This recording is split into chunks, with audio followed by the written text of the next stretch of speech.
Bonjour à toutes et à tous et bienvenue dans cette nouvelle séance d'histoire à distance. Aujourd'hui nous terminons ce thème 3 sur la Troisième République en corrigeant ce que vous avez fait la dernière fois sur Alger. Alors on va reprendre les deux parties que tout le monde n'a pas fait, Vous aviez chacun fait une partie de cette étude de documents sur Alger, mais prenez des notes de correction même sur la partie que vous avez fait puisque vous allez avoir plein d'éléments à compléter par rapport à vos travaux. Alors souvenez-vous, on s'était demandé qu'est-ce que c'est que vivre à Alger au début du XXe siècle sous la colonisation française. Donc on avait deux questions. D'abord, en quoi la colonisation française a-t-elle profondément perturbé Alger? Et puis une deuxième question, quel est l'impact de l'urbanisme sur les relations sociales au sein de cette ville coloniale au début du XXe siècle? Alors on commence par la première question avec cette vue d'Alger qui est une lithographie, donc une gravure, qui est réalisée d'après un daguerréotype, c'est-à-dire un ancêtre de la photo, en 1830. Donc c'est un petit peu notre point de départ. Avant 1830, on voit que l'espace algérois est centré sur l'intérieur.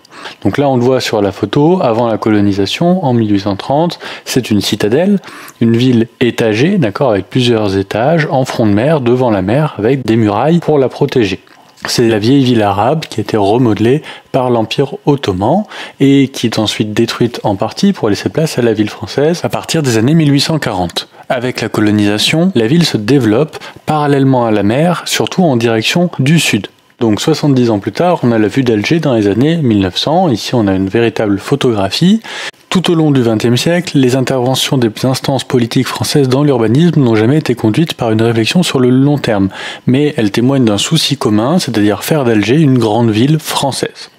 La ville a toujours été conçue dans l'esprit des autorités françaises comme un bastion avancé de la France en Afrique, d'où la volonté précoce de ne pas seulement s'imposer sur le territoire urbain par la force des armes et des infrastructures militaires, mais aussi de mettre en place des aménagements qui relèvent de la séduction des esprits et des corps.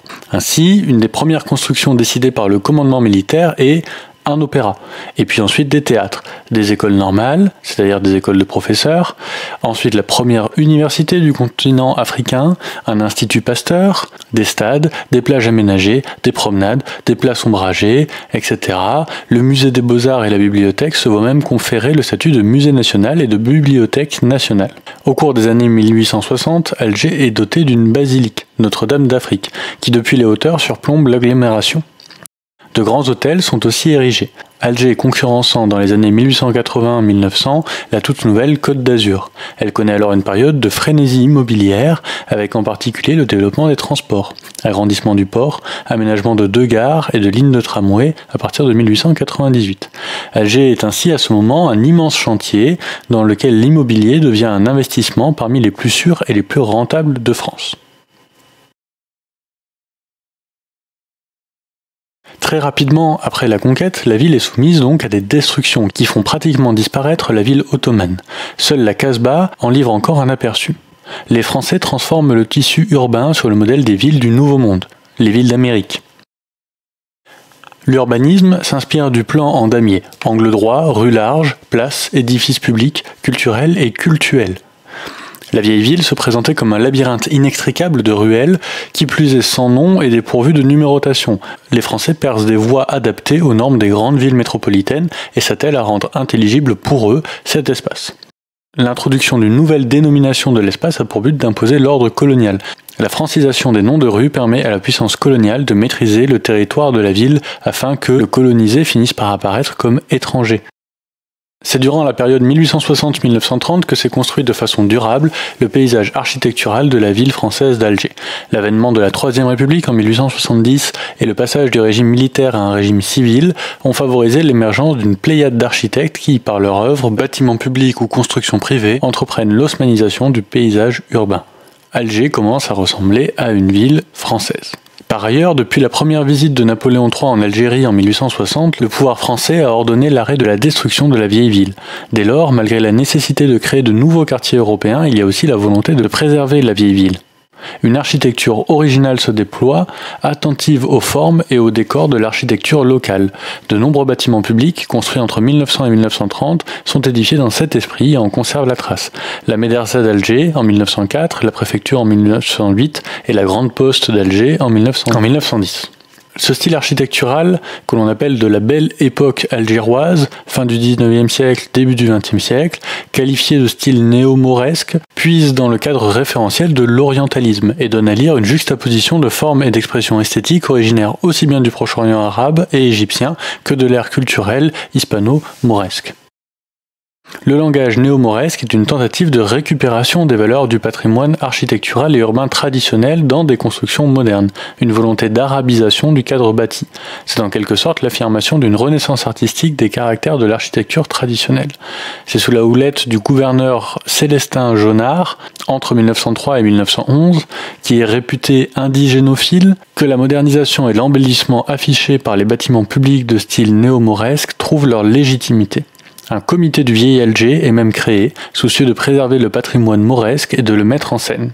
Mais il faut surtout souligner que si le pouvoir s'intéresse autant aux maisons mauresques, c'est avant tout pour leur structure adaptée au climat, et pour permettre en fin de compte d'asseoir plus que par le passé la présence française. Alger se dote donc d'une identité propre, elle devient la ville blanche, offrant de somptueux panoramas sur la mer. Sa beauté attire photographes et artistes.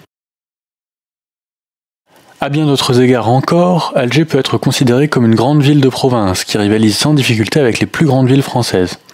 Les équipements scolaires, médicaux et paramédicaux algérois dépassent même le niveau de certaines grandes villes métropolitaines. Alger est ainsi mieux doté en dentistes, pharmaciens et médecins que Lille ou Marseille. Son port, qui sert aux échanges avec la métropole, prend son élan à partir de l'ouverture du canal de Suez en 1869. Suivant les années, il se hisse au rang de 4e ou 5e port français. Intégrer Alger dans le divers classement des villes françaises est monnaie courante sous la Troisième République, étant donné que l'Algérie se composait de départements à l'identique de la métropole. En dehors de l'activité portuaire, des activités connexes à celle-ci, transport, commerce, banques, ateliers et des services publics, les Algérois trouvent à s'employer dans de petites industries de transformation, caractéristiques de cette colonie où l'industrialisation reste toujours déficiente. On y produit notamment du tabac, de l'alcool, de la farine. Alger porte donc l'empreinte de la colonisation dans l'aménagement de son espace et de ses édifices. La ville européenne s'implante sur la ville traditionnelle. L'objectif de la France est de faire d'Alger une grande ville française, une capitale méditerranéenne, une capitale africaine. Alors ensuite on peut répondre à la deuxième question. Alger, une ville ségrégée, symbole de la domination coloniale, donc quel est l'impact de l'urbanisme sur la société ?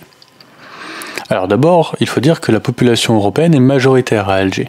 On le voit avec le graphique, dès la prise de la ville, de nombreux Algérois fuient pour échapper aux violences. La colonisation débute par un exode urbain massif. La population européenne devient très vite majoritaire à Alger. Ce rapport démographique est cependant exceptionnel dans le paysage urbain colonial, où les Européens sont toujours concentrés mais sans être majoritaires. Cette tendance ne s'inversera pas avant l'indépendance. Le groupe des Français comprend 3 composantes. Premièrement, les migrants et leurs descendants. Pour certains naturalisés lorsqu'ils ne sont pas originaires de France, il s'agit surtout d'Espagnols, leur forte présence en ville s'explique surtout par le fait qu'ils sont des émigrés urbains. Beaucoup se sont arrêtés dans le premier port où ils sont arrivés, trouvant à se faire embaucher sur place ou ouvrir un petit commerce, notamment des débits de boissons. Ensuite, on a des juifs à partir de leur naturalisation par le décret Crémieux en 1870. Enfin, on a des militaires et des fonctionnaires originaires de métropole travaillant dans les services administratifs centralisés à Alger. Pour la plupart d'entre eux, ils reviendront ensuite en métropole. La ville garde cependant un caractère pluriethnique, du fait de la présence de populations musulmanes et juives et de l'immigration presque continue jusque dans les années 1910 de populations euro-méditerranéennes, essentiellement espagnoles, italiennes et maltaises. Sous la Troisième République, la relance de la colonisation augmente considérablement le nombre de Français et d'Européens. Désormais, pour obtenir une concession, il est nécessaire d'être français. Le rapport entre les populations se hiérarchise. Après la naturalisation des Juifs, les autres Européens sont invités à le faire. La procédure d'octroi de la nationalité est automatique pour les Européens à partir de 1889. Les indigènes représentent environ un tiers de la population urbaine, mais il n'est pas question d'un rapprochement vers la citoyenneté française. En hausse également, il s'agit pour les nouveaux venus essentiellement de populations kabyles, expropriées à la suite de l'insurrection de 1871. C'est la révolte des Mokrani. Donc ces populations kabyles, expropriées en Kabylie, viennent louer leurs bras sur les quais et sur les chantiers d'Alger. Alors, Alger, c'est aussi un habitat organisé en patchwork qui témoigne d'une très forte ségrégation socio-spatiale. On le voit sur ce plan du guide Hachette de 1901. Alger est une ville multiple. Plus grande agglomération d'Algérie, c'est la capitale française de la colonie algérienne, celle où les Français sont le plus nombreux, mais aussi une ville européenne et la plus importante ville musulmane et juive d'Algérie. Mis à part la Casbah, l'ensemble de son espace est conquis et approprié par la France. Malgré la présence de différentes communautés présentes sur tous les quartiers de la ville, il existe des îlots étrangers, des espaces réservés. L'accroissement de la ville d'Alger s'accompagne d'un clivage entre Français et Algériens. La colonisation marque et délimite l'espace européen et celui de l'autre. Deux villes se côtoient mais ne s'interpénètrent pas. Dans une certaine mesure, les bâtiments qui sont édifiés à partir des années 1860 deviennent un mur, une sorte de frontière entre la ville musulmane et la ville européenne. Les rues et impasses de pénétration entre les deux espaces sont moins nombreux qu'auparavant. Au symbolisme de la Casbah répond le fonctionnalisme de la ville européenne, entre un espace fermé et un espace ouvert. Le clivage n'est cependant pas aussi net que dans d'autres villes coloniales. On ne peut pas le symboliser par une ligne séparant la ville en deux, entre espace européen et espace algérien. Les quartiers au sein duquel dominent les uns ou les autres sont imbriqués, donnant au plan d'Alger l'allure d'un puzzle bigarré. La Casbah connaît une homogénéisation progressive de son peuplement. Alors qu'à la fin du XIXe siècle, juifs et espagnols aux revenus modestes y côtoient encore les Algériens, ils l'abandonnent ensuite. Cette évolution va de pair avec une paupérisation de ce quartier. Les populations qui y vivent s'entassent dans des conditions déplorables, la densité est supérieure à 1500 habitants par hectare. Les notables algériens délaissent aussi la Casbah au profit de quartiers mieux aménagés et réputés, notamment Mustapha inférieur. Jusqu'au début du XXe siècle, les populations arabes sont peu visibles dans les autres espaces urbains, hormis quelques figurants, dignitaires, riches commerçants ou artisans prospères, peu nombreux dans le flot des Européens. Ils affichent une aisance paisible qui rassure le bourgeois français. Les petites gens et les pauvres sont hors de portée du regard européen. Ils vendent leur force de travail sur le port et le long du front de mer où sont établis ateliers, magasins de gros et halles. Ils avancent à couvert, descendant les ruelles de la Casbah, glissant sous les arcades pour gagner les rues du quartier de la Marine. Considérée dans sa totalité, la population musulmane est confinée pour 80% d'entre elles dans les limites de la ville de 1830.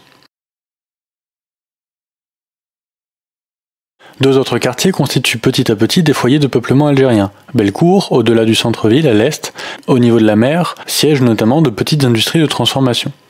L'enchevêtrement des quartiers n'engendre cependant pas pour autant la mixité.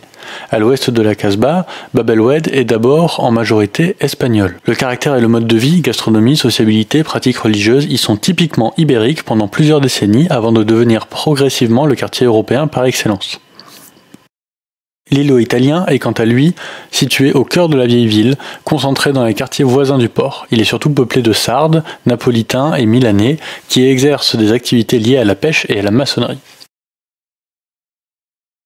Les populations juives étaient, au départ de l'occupation française, établies en grande partie au centre de la vieille ville, formant un espace intermédiaire entre la Casbah et la ville basse. Au début de la Troisième République, Alger a son quartier juif, nettement délimité de part et d'autre de la place de Lyre et de la rue Randon. 80% des juifs de la ville y résident. Il est plus délicat de dresser la carte de la population juive après la crise antisémite de 1898. Les implantations de celle-ci deviennent plus diverses, à Bellecour, Bab el-Oued et un peu dans la ville basse. Par l'école, l'armée, la nationalité française imposée, une échelle de valeurs entièrement française imprègne les populations juives et européennes. Progressivement, les regards se tournent vers la France, modèle de vie et modèle culturel dont il faut adapter les comportements. Donc la ville est cosmopolite mais très peu métissée. Elle est surtout composite, faite d'agrégats successifs d'autant de populations que d'entités architecturales. La volonté de faire France entraîne complètement l'oubli de l'autre identité.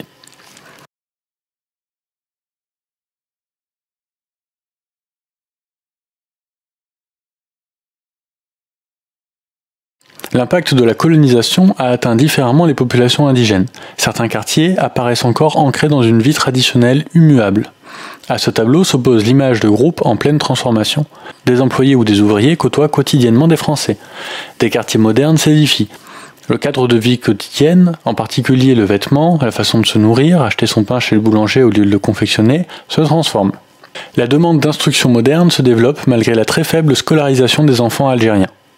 La formation de nouvelles élites passées par l'enseignement français est une réalité frappante. Les vieilles classes dirigeantes ont largement disparu. La jeunesse instruite, souvent produit de l'école républicaine, hésite entre l'attraction pour la France et la patrie algérienne. L'administration coloniale impose cependant à tous les mêmes règles, notamment en matière d'impôts. Aucun règlement n'impose la ségrégation dans l'habitat, dans les lieux publics ou dans les transports ou les établissements d'éducation. Ça n'empêche pas que les clivages existent et y reposent sur des différences transformées en inégalités. Être européen et plus spécialement français, ce qui revient même à partir de 1889, confère un certain nombre de privilèges. C'est d'abord pouvoir bénéficier de la sollicitude particulière des gouvernements français qui voient dans la colonie européenne une garantie de la pérennité française. Mais c'est aussi bénéficier de droits et de garanties comparables à celles des Français de métropole. Être algérien revient à être maintenu un statut de citoyen aux droits restreints. A l'inverse, être algérien revient à être maintenu à un statut de citoyen aux droits restreints.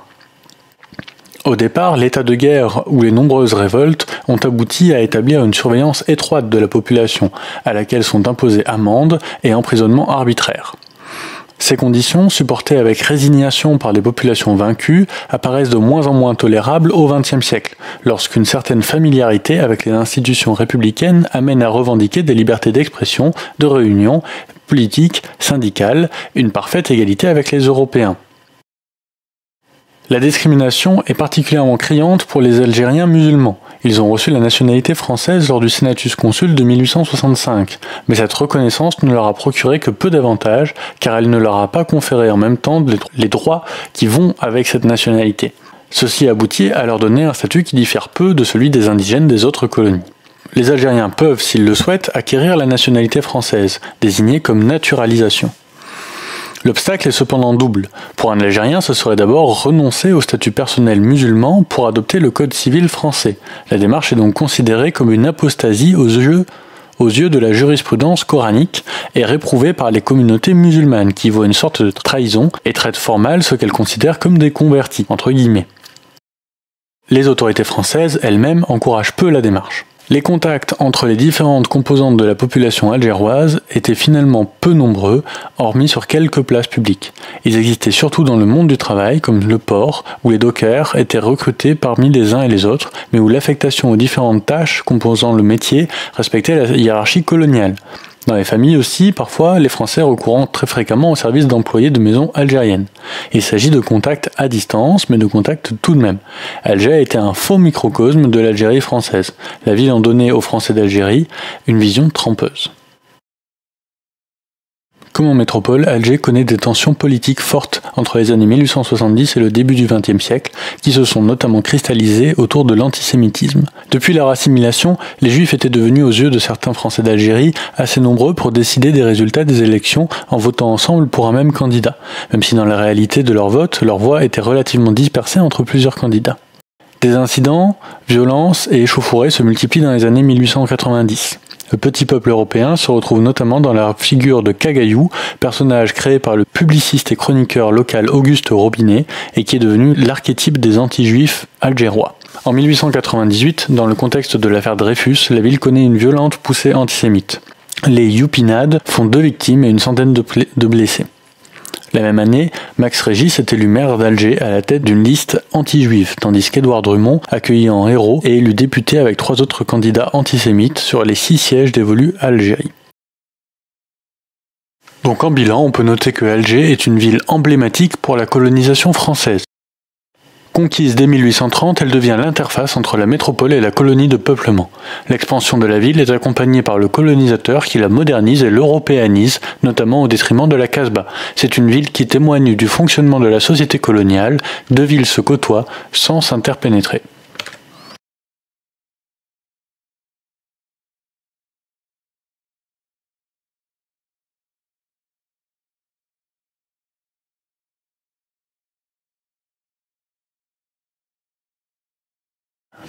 Voilà pour les 2 heures d'aujourd'hui. Si vous voulez compléter cette étude, je vous indique le schéma page 99 de votre livre que vous pouvez compléter en guise de fiche de révision. On se retrouve la semaine prochaine pour faire de la géographie. À bientôt.